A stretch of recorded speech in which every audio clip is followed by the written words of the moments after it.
इस कॉन्फ्रेंस में प्रिंट और इलेक्ट्रॉनिक मीडिया के सभी जो पत्रकार बंधु हैं, आप सभी लोगों का स्वागत है। हम लोगों ने जो घटना हुई थी 13 तारीख को भारतीय जनता पार्टी के सेशन के दौरान, उस संबंध में हमने एक जांच रिपोर्ट मांगा था अपर जिला दंडाधिकारी विधि व्यवस्था और एसपी सेंट्रल से। तो वो जांच रिपोर्ट हम लोगों को प्रारंभिक आ गई है और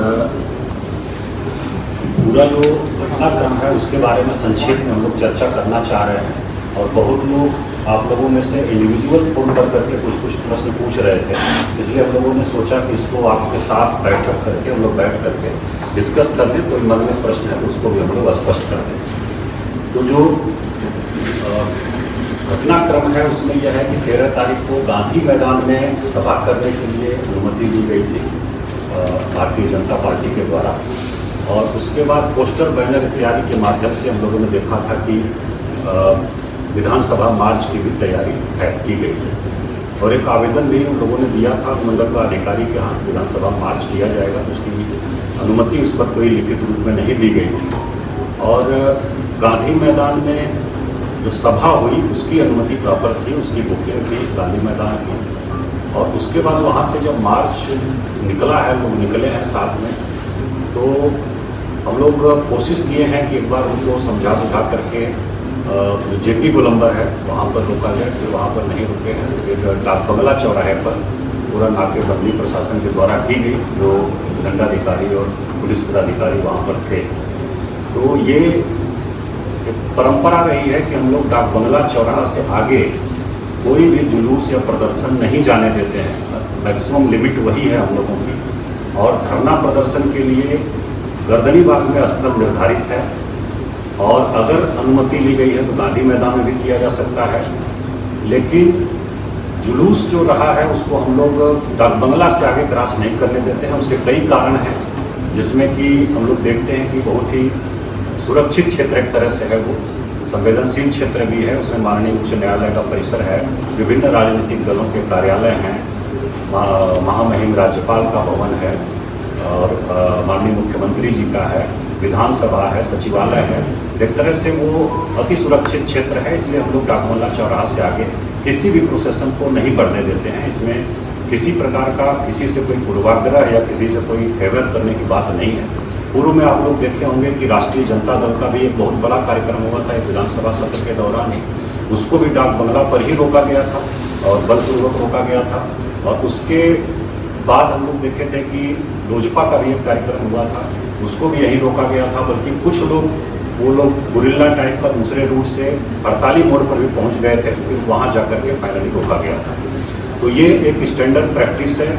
और इसका एक कारण और है कि डाक बंगला चौराहा शहर का हम लोग देखते हैं हर्ट है और एक बार अगर वो चौक होता है पूरा शहर चौक हो जाता है, अस्त व्यस्त हो जाता है, पब्लिक गार्डन पूरा वो एक तरह से कोलैप्स कर जाता है। तो इसलिए हम लोगों का प्रयास होता है, आम लोगों को भी भारी असुविधा होती है, इसलिए हम लोगों का प्रयास होता है कि डाक बंगला चौराहा पर नहीं पहुँचे लोग या कोई पहुँचता भी है तो जितना जल्दी संभव हो वो खाली हो जाए। तो इसी क्रम में वहाँ नाकेबंदी की गई थी और कुछ जो प्रदर्शनकारी लोग थे वहाँ पहुँचे और वीडियो फुटेज में हम लोगों ने देखा है और रिपोर्ट भी आई है, वहाँ उनको बैरिकेड पर रोकने की कोशिश की गई। लेकिन ज़बरदस्ती वो लोग जो है बैरिकेड को गिराने लगे और गिरा भी दिए कुछ ग्रुप जो है हम लोगों ने देखे हैं। और उसके बाद वहाँ से फिर आगे बढ़ने लगे और रोकने पर फिर हम लोगों ने देखा है कि मिर्च का पाउडर भी फेंका गया, जिसमें कुछ जवानों की आंख में भी लगा है, एक दो जर्नलिस्ट थे उनके भी आंख में लगा है। तो मिर्च पाउडर भी फेंका गया और उसके बाद उसको तोड़ करके आगे बढ़ने की कोशिश की गई। तो वहाँ से अगर एक बार वो फेल करता हम लोगों का सिस्टम या नाकेबंदी, तो फिर उसके बाद कहीं रोकना बहुत मुश्किल होता। उसके बाद विधानसभा भी चूँकि सत्र में है और काफ़ी भीड़ वहाँ तक अगर पहुँच जाती, एक प्रकार से प्रशासन की विफलता होती। हम लोग ये रिस्क नहीं ले सकते थे, इसलिए वहाँ रोका गया। और उसके बाद पहले वाटर कैनन चलाया गया, पानी की बौछार उससे पीछे किया गया और उसके बाद आंसू गैस के गोले भी छोड़े गए। फिर भी नहीं मानने पर और वो बैरिकेड गिरा करके और आगे जाने का प्रयास किया गया। उसमें फिर हल्का बल प्रयोग हुआ और उसके बाद कुछ लोग दोनों तरफ से घायल हुए हैं। पुलिस की तरफ से भी कुछ लोग घायल था, एक व्यक्ति की मृत्यु की उसी बीच में सूचना हम लोगों को मिली थी कि वहाँ सब चल रहा था अफरा तफरी कि एक व्यक्ति की मृत्यु हो गई है PMCH में। हम लोगों ने तुरंत सब चीज़ों को लोकेट किया और कोशिश किया प्राप्त करने की कैसे हुआ है। तो उसमें जो हम लोगों को सूचना, पहली सूचना मिली कि कोई चोट उनको नहीं है शरीर पर, खरोच तक नहीं है, ये सूचना हम लोगों को मिली। तो ये हम लोगों को लगा कि लाठीचार्ज में घायल नहीं हुए होंगे, अन्यथा कहीं न कहीं चोट जरूर रहती। ये एक हम लोगों को सूचना मिली थी। दूसरा फिर इन्क्वेस्ट उनका कराया गया। इन्क्वेस्ट में भी आया कि कहीं से कोई खरोच नहीं है, कपड़ा भी उनका इंटैक्ट है और बाकी सब चीज़ें ठीक है। फिर हम लोगों ने पता किया तो उनके साथ में जो एक थे चंद्रवंशी जी, उन्होंने बताया कि वो लोग अभी वहाँ पहुँच भी नहीं पाए थे, वो गांधी मैदान से जा रहे थे, पहुँच भी नहीं पाए थे। तब तक वहाँ पर अफरा तफरी हुई, पता चला कि लाठीचार्ज हो गया, सब लोग भाग रहे थे इधर उधर। तो वो लोग फिर लौट गए और लौट गए। उसी क्रम में वो बोल रहे हैं कि अचानक वो बेहोश होकर के गिर गए, साथ में ही थे। फिर उनको जो है कुछ लोग वहाँ पंप करके कोशिश भी किया, फिर तुरंत रिक्शा पर बैठा करके तारा हॉस्पिटल है, प्राइवेट हॉस्पिटल 5-6 मिनट की दूरी पर था, वहाँ लोग लेकर के गए। और उसके बाद 112 पर भी लोगों ने बताया कि फ़ोन किया था, वो भी गाड़ी पहुँची थी। फिर वहाँ से हॉस्पिटल ने 5-7 मिनट के अंदर ही उनको एम्बुलेंस में करके रेफर कर दिया और भेज दिया PMCH में। PMCH में उनकी दुखद मृत्यु हो गई। तो मृत्यु किसी भी कारण से हो, किसी की भी हो, तो बहुत दुखद है। हम लोगों की पूरी संवेदना जो है परिवार के साथ है, लेकिन इसका वैज्ञानिक तरीके से, निष्पक्ष तरीके से, बिना किसी पूर्वाग्रह के हम लोग जांच कर रहे हैं। अभी तक जो जांच में आया है उसमें है CCTV फुटेज हम लोगों को मिले हैं। उसमें कल हम लोगों ने बताया था आप लोगों को कि 1:22 पर वो छज्जू बाग की तरफ जाते हुए दिख रहे हैं और फिर 1:32 पर वो रिक्शा से हॉस्पिटल पहुंच रहे हैं, बिल्कुल बेहोश अवस्था में, अचेत अवस्था में। ये 10 मिनट के अंदर का एक घटनाक्रम है और 5 से 6 मिनट लगभग रिक्शा से लगेगा जहां वो घटनास्थल है वहां से तारा हॉस्पिटल पहुंचने में। तो कुल मिलाकर के 4 से 5 मिनट के बीच में घटना हुई है। तो JP गोलंबर से छज्जू बाग की तरफ 4 से 5 मिनट जाने के बाद और वहीं कहीं बीच में घटना हुई है और वहाँ पर कोई बल की प्रतिनियुक्ति नहीं थी, किसी प्रकार का अफरा तफरी नहीं थी। तो ये बहुत स्पष्ट है कि लाठीचार्ज से नहीं हुआ है। ये हम लोग जो CCTV और उनका लोकेशन जो देख करके इसमें आश्वस्त हैं और उनके बॉडी पर कोई निशान नहीं है किसी चोट का बाहरी।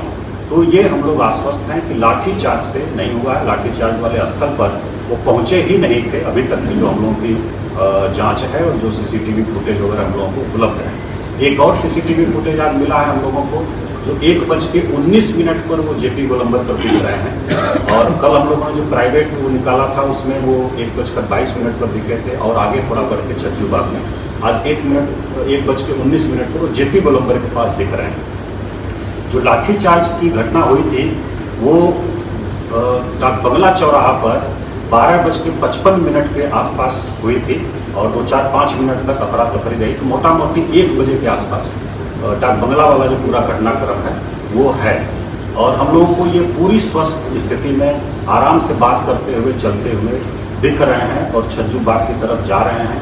1:19 से और 1:22 पर भी दिख रहे हैं और उसके बाद फिर 1:32 पर हॉस्पिटल में दिख रहे हैं, रिक्शे पर लोग लिए हुए उनको पहुंच रहे हैं।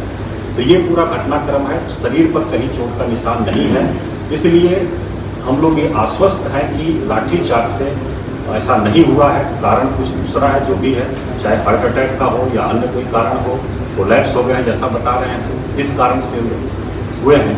ये पोस्टमार्टम रिपोर्ट आने के बाद ही स्पष्ट होगा। पोस्टमार्टम रिपोर्ट के लिए हम लोगों ने संपर्क किया था PMCH में, लेकिन अभी उन लोगों ने ओपिनियन रिजर्व किया है अपना और उनका ये कहना है कि हम लोग फर्दर उसको इन्वेस्टिगेट कर रहे हैं और जांच के लिए हम लोगों ने दिया है, हार्ट का एक जांच होती है उसके लिए उन्होंने दिया है पैथोलॉजी में और 3 से 4 दिन लगता है उसमें रिपोर्ट आने में। तो उनका कहना है PMCH के जो मेडिकल बोर्ड है उसका कहना है कि वो रिपोर्ट आने के बाद ही हम लोग कोई ओपिनियन इस पर दे सकते हैं। तो अभी तक की यही स्थिति है।